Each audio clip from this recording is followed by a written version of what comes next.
Setiap kali iman sudah bertambah sedikit, kita malah rame-rame mengendorkannya. Syaitan di sebelah kita terus saja berusaha menjatuhkan kita. Kau nggak bisa, kau nggak mampu, kau pasti kalah, diolok-olok supaya kita tidak bisa. Kalau anda sudah rasakan ini, maka berarti iman anda lagi turun. Bismillahirrahmanirrahim. Jadi teman-teman, kita ini tidak boleh luput dari konsep ahli sunnah wal jamaah, yaitu iman bertambah dengan ketaatan, berkurang dengan kemaksiatan. Kita tidak seperti pemahaman sebagian kelompok yang menisbatkan diri kepada Islam, mengatakan iman itu tidak berpengaruh sama sekali. Mau dia berbuat dosa, mau tidak berbuat dosa, pokoknya imannya selalu begitu-begitu saja. Nah, kita akan sebutkan dalil-dalilnya tentang masalah iman itu bertambah dengan ketaatan, berkurang dengan kemaksiatan. Bahkan dia bisa lapuk, bahkan bisa hilang sama sekali dari diri seseorang kapan dia tidak berusaha menjaganya dan memperbaharuinya.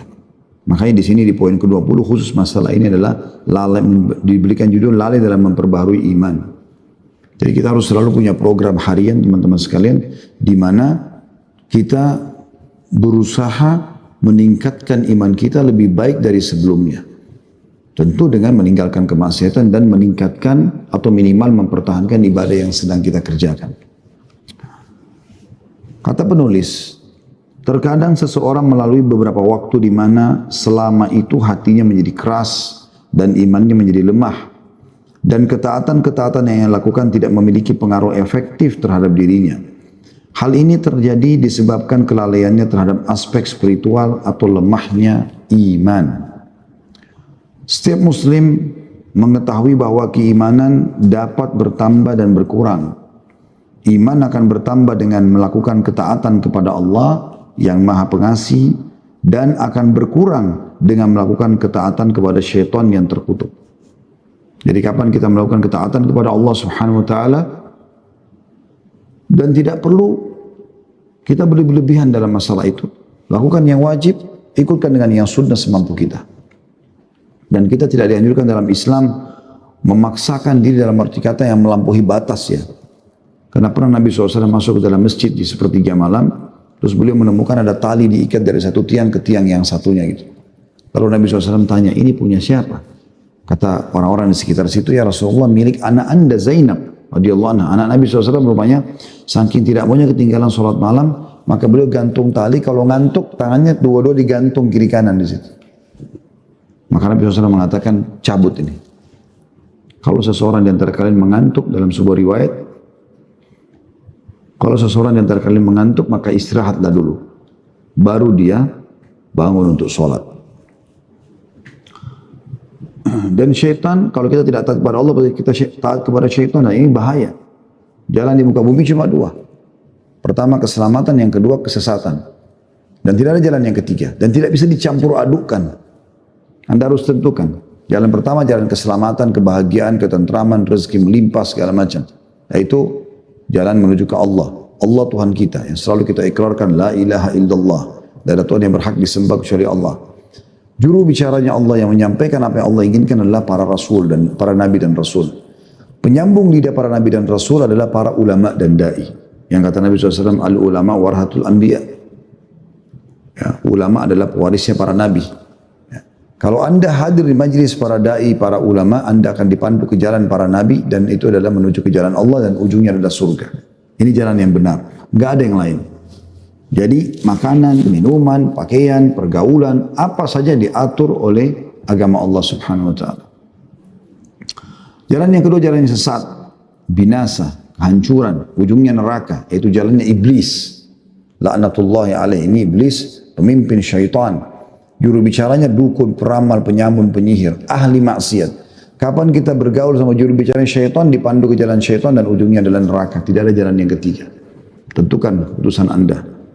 Maka di sini kalimat penulis sangat baik. Dia mengatakan setiap muslim mengetahui bahwa keimanan dapat bertambah dan berkurang. Iman akan bertambah dengan melakukan ketaatan kepada Allah yang Maha Pengasih dan akan berkurang dengan melakukan ketaatan kepada syaitan yang terkutuk.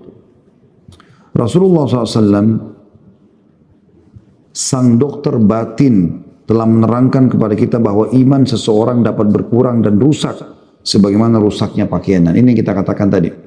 Jadi pemahaman ahli sunnah wal jamaah jelas, iman bertambah dengan ketaatan, berkurang dengan kemaksiatan. Di antara dalilnya adalah hadis ini. Sebagaimana diriwayatkan dari Ibnu Amr, Abdullah bin Amr bin As radhiyallahu anhu, ia berkata, Rasulullah SAW bersabda, innal imana la yakhluqu fi jawfi ahadikum kama yakhlaqu. Innal imana la yakhlaqu fi jawfi ahadikum kama yakhlaqu thawb. Fas'alullaha an yujaddidal imana fi qulubikum. Sesungguhnya iman di dalam hati seseorang di antara kalian pasti lapuk, sebagaimana pakaian menjadi lapuk. Maka hendaklah kalian memohon kepada Allah agar Dia memperbaharui iman di dalam hati kalian. Jadi di sini, ya, ini hadis tentu diriwayatkan Hakim dalam Mustadrak dan At-Tabarani juga, dan ini disebutkan oleh Syekh Al-Albani dalam silsilah hadis sahih nomor 1585. Al-Manawi atau Manawi mengatakan rahimahullah, Rasulullah SAW mengungkapkan iman secara metaforis atau majazi, bahwa iman itu sama dengan suatu benda yang tidak akan utuh seperti bentuknya semula.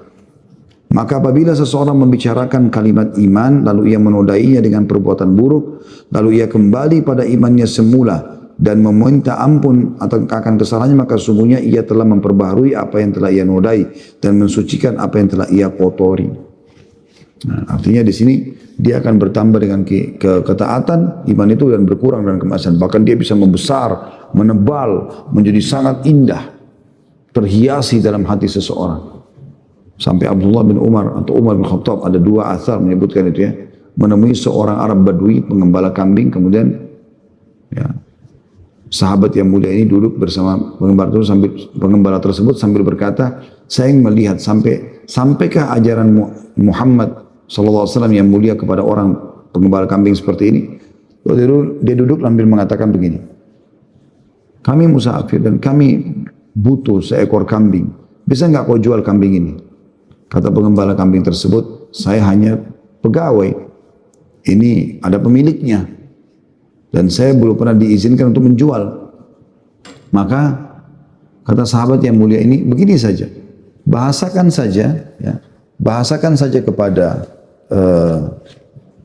majikanmu, kalau kambing itu dia makan oleh serigala. Maka kata orang tersebut sambil menangis, kalau majikanku tidak tahu bagaimana dengan Allah, di mana Allah? Maka sahabat ini menangis, terisak-isak, karena terharu melihat keimanan sudah sampai pada orang Badui seperti ini. Jadi kalau tebal iman itu luar biasa pengaruhnya. Dia akan mengokohkan seseorang di atas kebenaran, walaupun harus dicabit-cabit badannya. Sampai seorang sahabat bernama Khabbab bin Arad radhiyallahu anhu itu pernah disiksa, ya, itu sampai bolong dari tulang luas, tulang belakangnya ini dari atas, dari pundaknya sampai ke tulang ekornya, bolong berwarna hitam. Waktu Umar bin Khattab melihat itu, setelah masuk Islam, setelah jadi khalifah tentunya, dia pernah bertanya, Khabbab, siksaan apa yang Quraisy lakukan padamu yang paling kau rasa sakitnya? Maka Khabbab buka bajunya. Waktu Umar lihat, Umar nangis. Umar mengatakan, apa yang mereka lakukan, hai Khabbab? Kata Khabbab, demi Allah ya Amirul Mukminin, mereka menancapkan batu-batu yang sudah dipanaskan di api, membara di tanah, dan mereka menyeret badanku, dan sehingga belakangku tertimpa batu-batu panas itu. Tertimpa batu-batu panas itu. Seperti itu. Ya. Nah, pada saat selesai penyiksaan itu, kita kembali ke fase Mekah. Tadi kan itu waktu Umar bertanya di zaman khilafahnya kepada Khabbab. Khabbab waktu pertama kali disiksa beberapa tahun yang lalu waktu Nabi SAW masih hidup di fase Mekah. Itu datang kepada Nabi SAW sambil mengatakan, ya Rasulullah, nih lihat nih, darah masih ngucur, dibuka bajunya. Tidakkah anda memohon kepada Allah agar kita diberikan kemenangan? Kata Nabi SAW, wahai Khabbab, sungguh umat sebelum kalian yang beriman, didatangkan lalu ditancapkan badannya ke dalam tanah, kemudian sampai ke lehernya, kemudian digergaji bagi dua kepalanya. Dia tidak meninggalkan sedikit pun agamanya. Ya, karena imannya setebal itu, sampai-sampai gergaji dipotong ini pelan-pelan kepalanya, dia nggak mau tinggalkan. Itu kenapa? Karena iman itu dipupuk terus, diperbaharui terus, sehingga sampai pada tingkat derajat betul-betul mau mati pun di atas kebenaran nggak ada masalah. Saya kadang-kadang kalau menyebutkan kisah Sumayyah radhiyallahu anha, sahabiat awal syahidah fil Islam, wanita pertama mati syahid dalam Islam, itu budaknya Abu Jahal. Abu Jahal pegang tombak kecil, ujungnya runcing, pisau tajam. Sumayyah lagi hamil. Lalu Abu Jahal bilang, hai Sumayyah, kalau kau tidak mau tinggalkan ajaran Muhammad, saya akan tusuk tombak ini pelan-pelan di perutmu. Ya, lagi hamil, tusuk pelan-pelan sampai kau mati. Maka Sumayyah mengatakan, saya tidak akan meninggalkan. Dan Abu Jahal betul lakukan, ditusuk pelan-pelan sampai mati. Coba Anda bayangkan kalau di zaman kita sekarang dengan iman yang kita miliki yang begitu lemah, apa kita siap seperti itu? Itu semua kenapa? Karena kita belum pernah ada upaya untuk memperbarui iman atau mempertebalnya. Yang kita lakukan adalah Allahul Musta'an. Semoga Allah menolong kita. Setiap kali iman sudah bertambah sedikit, kita malah rame-rame mengendorkannya. Contoh misal Ramadan seperti ini, iman lagi bertambah kan? Kita tiap hari puasa, tiap hari baca Quran, tiap hari berusaha menginginkan untuk buka puasakan orang, tiap hari sholat tarawih, tiap hari berzikir, tiap hari berdoa. Ibadah banyak kita lakukan. Seharusnya setelah Idul Fitri, itu terus kita pupuk tuh, perbaharui terus, jaga sampai Ramadan akan datang. Jadi bekal 11 bulan ke depan. Ini enggak. Tiba Idul Fitri, Alhamdulillah. Bukan Alhamdulillah karena berhasil memupuk iman dan sudah punya bekal tambahan, skill spiritualnya lagi meningkat, maka dia tinggal jaga. Enggak, Alhamdulillah dia gembira. Kenapa? Karena sudah tidak puasa lagi, tidak lagi sholat malam, tidak lagi baca Quran. Seperti seakan-akan Alhamdulillahnya ini salah tempat, karena Alhamdulillah lepas dari penjara ibadah, tanda kutip bagi mereka. Ini kan begitu keadaannya. Jadi kita bukan memupuk iman kita supaya terus kita tambah, naikkan, dan itu tidak ada batasnya. Makin kuat, makin tebal, kita makin kokoh di agama Allah SWT. Sehebat apapun ya, cobaan yang datang, kecil semua di mata orang beriman. Sampai mereka harus dibunuh pun mereka siap. Tapi sayangnya teman-teman sekalian, kita kalau iman kita sudah mulai naik, misal level itu ada sekian juta level, kita baru naik level 10 saja. Begitu lepas dari pelatihan kayak Ramadan, begitu selesai pulang umroh dan haji, begitu selesai pulang dari taklim, kita yang turunin kembali ke nol. Bahkan mungkin minus. Sehingga kita hanya merasakan kenikmatan pada saat di majlis ilmu, pada saat kita lagi di Masjid Haram atau di Masjid Nabawi kalau lagi umroh dan haji, atau pada saat kita lagi jihad di medan jihad, atau pada saat lagi di bulan Ramadan seperti ini. Selebihnya sudah tidak ada lagi keimanan. Ini yang keliru. Ini yang sedang kita titik beratkan teman-teman sekalian. Jaga, iman itu mahal. Mahal sekali. Kalau dia sudah naik levelnya, tingkatkan terus, jaga dia. Dan dia mudah sekali untuk dinaikkan, yaitu dengan konsisten, komitmen, mengerjakan ketaatan. Selalu lakukan ketaatan, komitmen itu. Ada kesempatan dosa, tahan, gak mau lakukan, tutup. Maka terus naik. Dan kalau makin naik, nanti godaan-godaan syaitan yang kecil-kecil sudah gak bisa lagi tembus ke kita. Dia harus buat godaan yang besar baru bisa menembus kita. Itu pun kalau kita terus perbaharui, dia akan kewalahan. Karena kan saya sering kasih contoh teman-teman. Perumpamaan kita sama syaitan seperti orang yang sedang berlomba lari. Sedang berlomba lari. Kalau ya kita tetap stuck di tempat, nggak memulai ibadah, nggak memperbaharui iman, maka syaitan di sebelah kita terus saja berusaha menjatuhkan kita. Kau nggak bisa, kau nggak mampu, kau pasti kalah, diolok-olok supaya kita tidak bisa. Tapi kalau kita mulai berlari, syaitan tidak akan bisa menggoda kita kecuali dia harus berlari minimal kecepatannya seperti kita. Itu pun dalam kondisi lari, godaan tidak akan terdengar maksimal. Biar dia teriak-teriak, biar dia caci maki, kita tetap lari. Kalau kita terus ibadah, syaitan goda apapun kayak mental-mental nggak bisa. Kapan dia bisa? Kalau kita kendor lagi, kita berhenti. Ramadan ini teman-teman pelajaran paling besar, luar biasa gitu. Sekarang ini jarak antara kita sama syaitan penggoda 1 bulan kalau kita mau rasionalkan ya. Setelah Idul Fitri insya Allah semoga Allah jaga kita di atas ketaatan dan istiqomahan. Itu teman-teman sekalian setelah Idul Fitri jarak kita sama syaitan itu 30 hari 1 bulan. Karena mereka kan dibelenggu selama Ramadan. Mereka tidak leluasa menggoda. Jadi jaraknya jauh. Kalau kita jalan kaki dari Indonesia mungkin sudah sampai ke Saudi 1 bulan jalan kaki itu. Jaraknya jauh. Anda coba lanjutkan sampai ke garis finish, yaitu meninggal dunia, sampai mati. Terus syaitan itu ketinggalan jauh. Nggak bisa kejar Anda. Susah menggoda Anda, karena Anda terus aja komitmen salat malam, komitmen baca Quran, komitmen, susah dia menggodanya. Nah, syaitan hanya bisa menggoda orang-orang yang begitu tiba Idul Fitri tadi. Bersyukur, alhamdulillah, karena saya sekarang bebas dari penjara ibadah. Sudah boleh pacaran, udah boleh zina lagi, udah boleh bohong lagi, udah boleh riba lagi, udah boleh ini lagi. Tinggalkan semua ibadah-ibadah. Tidak ada lagi sholat malam, tidak ada lagi puasa sunnah, nggak ada apa-apa. Nah, orang ini seperti orang yang sudah dekat garis finish, musuhnya sudah jauh, dia duduk manis di pinggir jalan. Kenapa kamu di sini? Tunggu rival saya, tunggu syaitan datang. Kenapa? Itu contohnya ini yang dimaksudkan. Iman dapat bertambah dan berkurang. Sebagaimana Rasulullah SAW telah menerangkan hal itu dalam hadis Abu Hurairah radhiyallahu anhu. Ia berkata, Rasulullah SAW bersabda, Innal imana la ya'rizu ilal madinati kama ta'rizul hayyatu ila juhriha.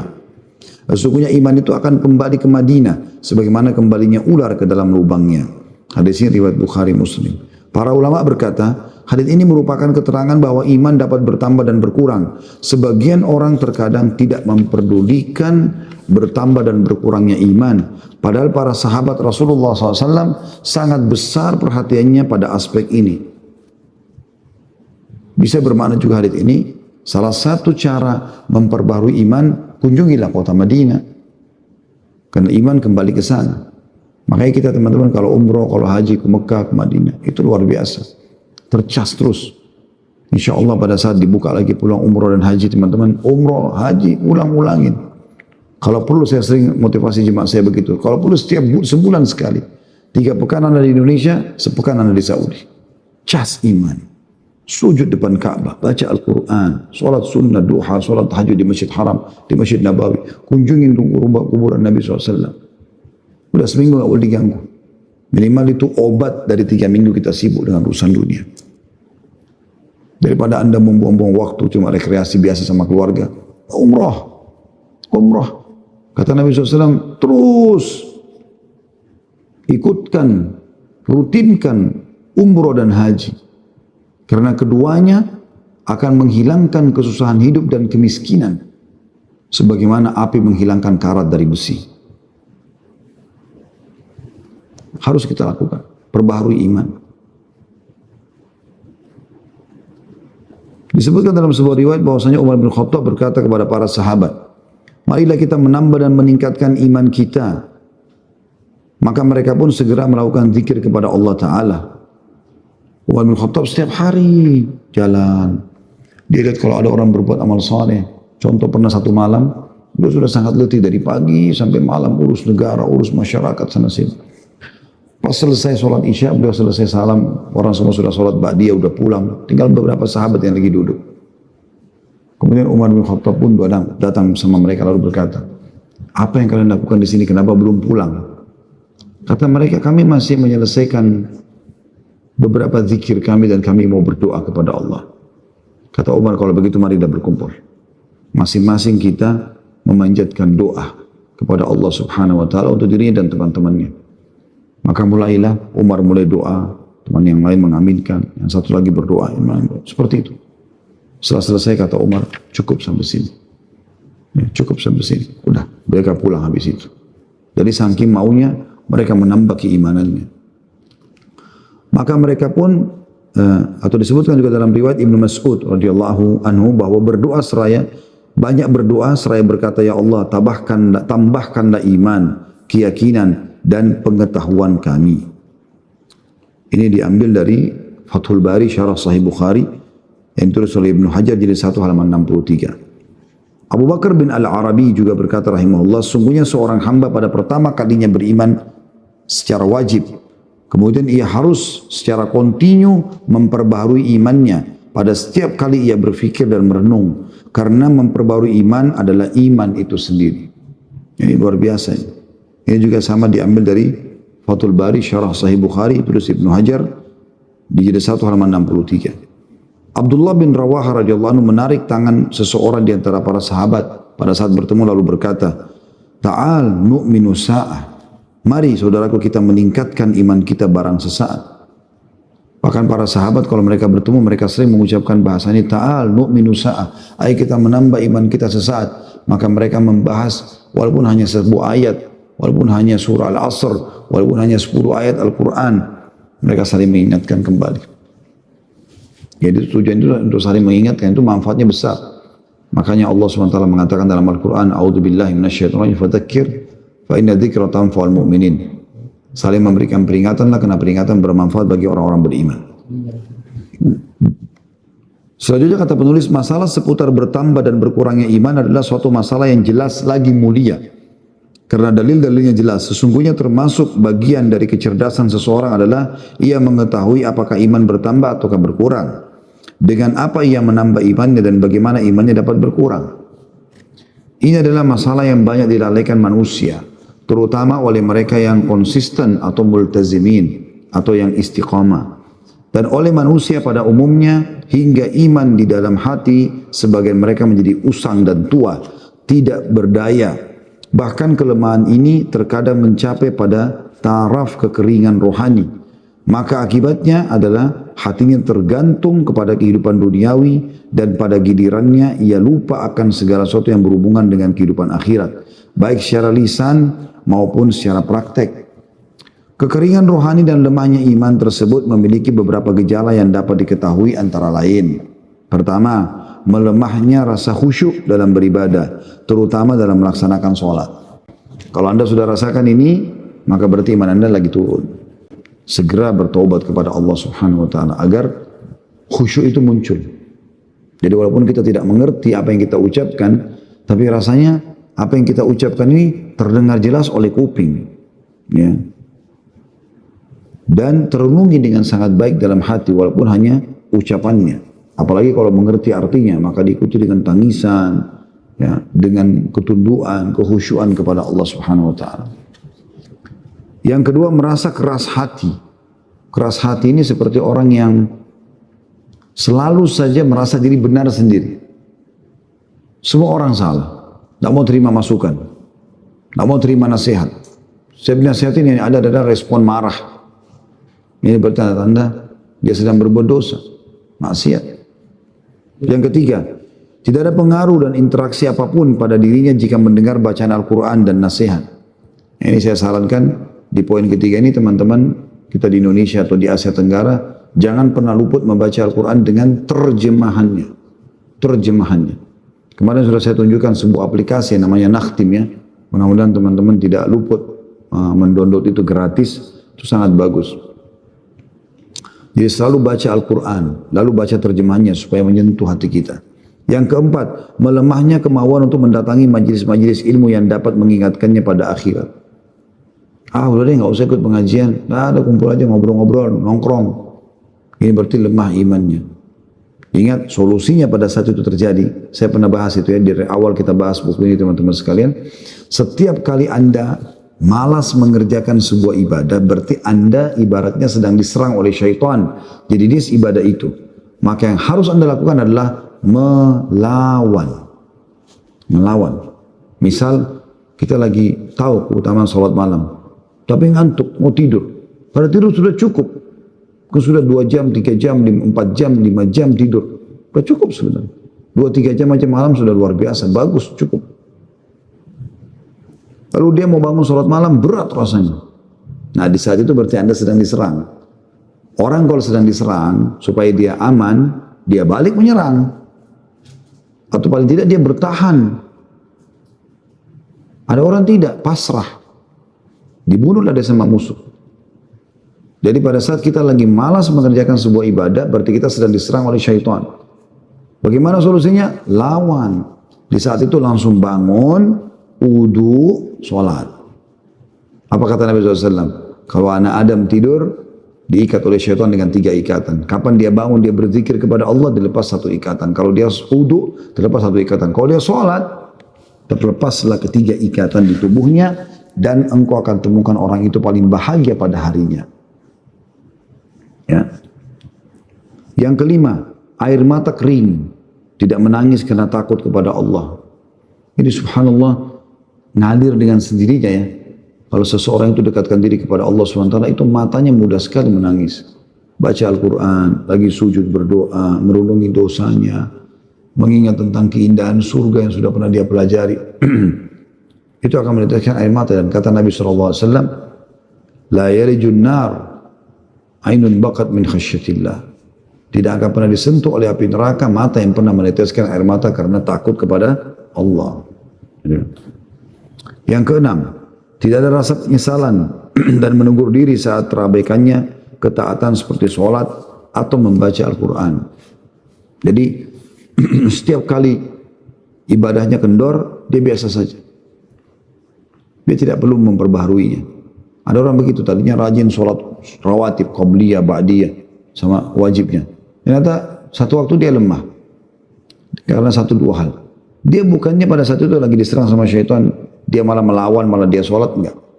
Nah, Anda yakin teman-teman sekalian, saya pernah praktikin itu pada saat kita lagi malas buat satu perbuatan, justru kita lawan pada saat itu, kita tetap kerjakan, maka langsung kita menang dengan sendirinya. Syaitan nggak bisa lagi goda.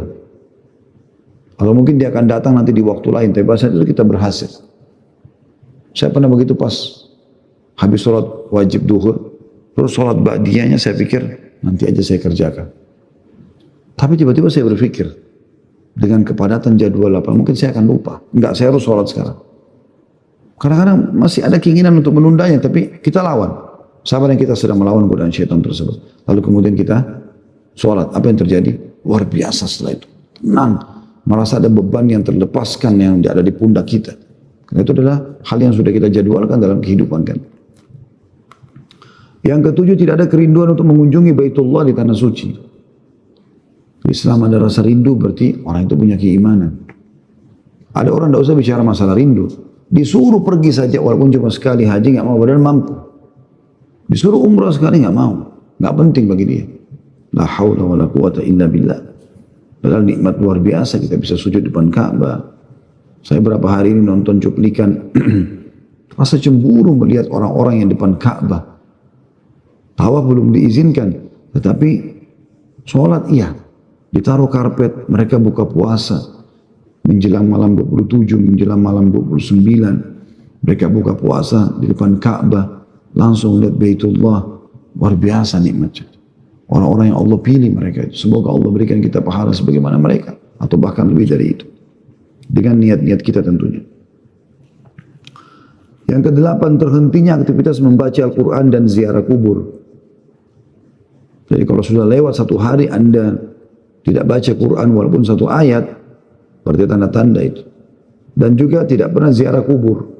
Tidak pernah mau ambil pelajaran dari kuburan, padahal kuburan ada di sekitar rumahnya.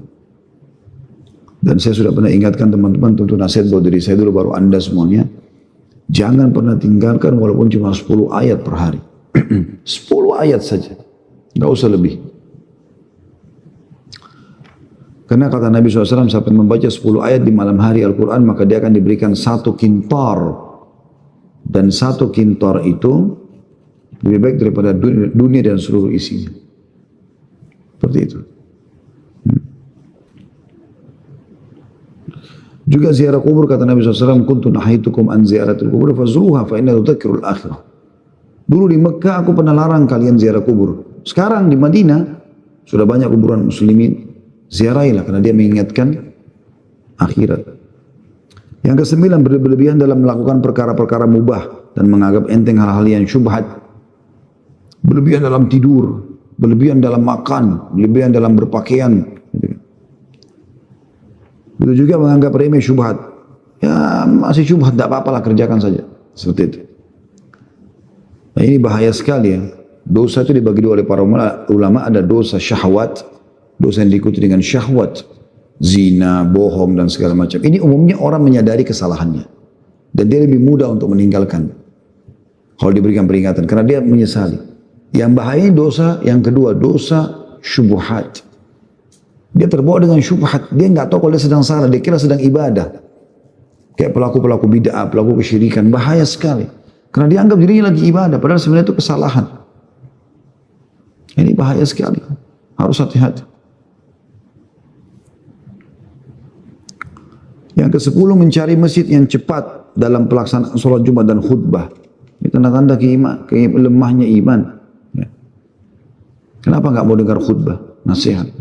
Kenapa nggak mau ikuti sholat yang panjang?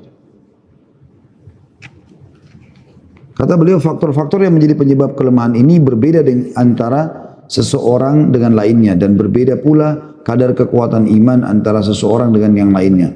Akan tetapi terdapat dua faktor utama yang menyebabkan kelemahan iman, yaitu pertama melakukan dosa kecil maupun yang besar, yang kedua terlalu sibuk dengan urusan-urusan duniawi dan mengabaikan urusan-urusan ukhrawi. Ini garis besarnya.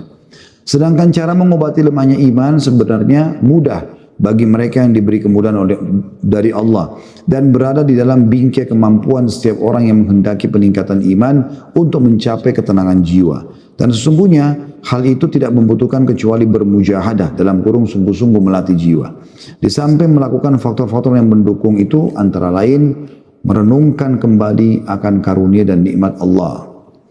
Yang kedua membaca Al-Quran dengan penghayatan atau tadabbur, ya. Ini poin pertama, ini merenungkan kembali akan karunia dan nikmat Allah. Maksudnya coba lihat nikmat-nikmat Allah yang melimpah sama kita. Dan cara untuk kita tahu nikmat Allah melimpah sama kita, lihatlah orang yang di bawah kita. Nah, kalau anda punya gaji 8 juta satu bulan misalnya atau 5 juta, jangan pernah lihat orang yang punya gaji 20 juta, anda tidak akan bersyukur. Tapi lihat orang yang masih punya gaji 1,5 juta, 2 juta, 2,5 juta, anda akan bersyukur. Anda tidak akan pernah bersyukur kalau punya rumah ukuran tipe 36, anda lihat orang yang punya tipe 60 atau 80 atau bahkan mungkin ratusan meter atau ribuan meter rumahnya.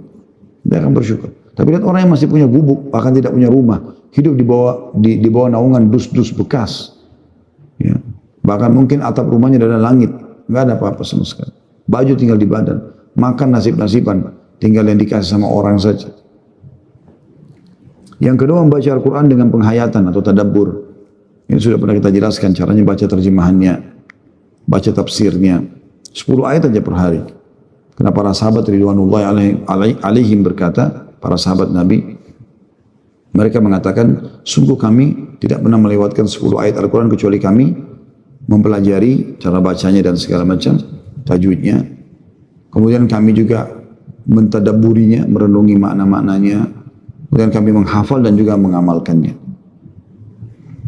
Yang ketiga menuntut ilmu agama selalu. Ini yang saya bilang, jangan ada hari tanpa ilmu. Walaupun melalui medsos kayak kita sekarang ya. Yang keempat mengingat kematian dan takut terhadap akhir yang buruk atau su'ul khatimah. Ya.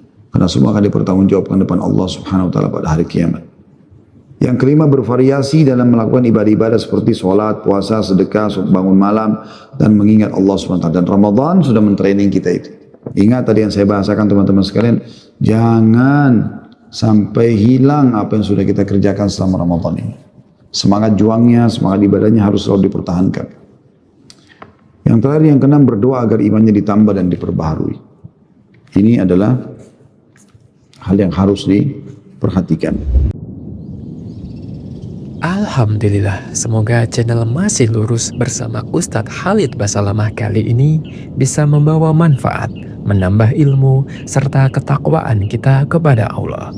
Wassalamualaikum warahmatullahi wabarakatuh.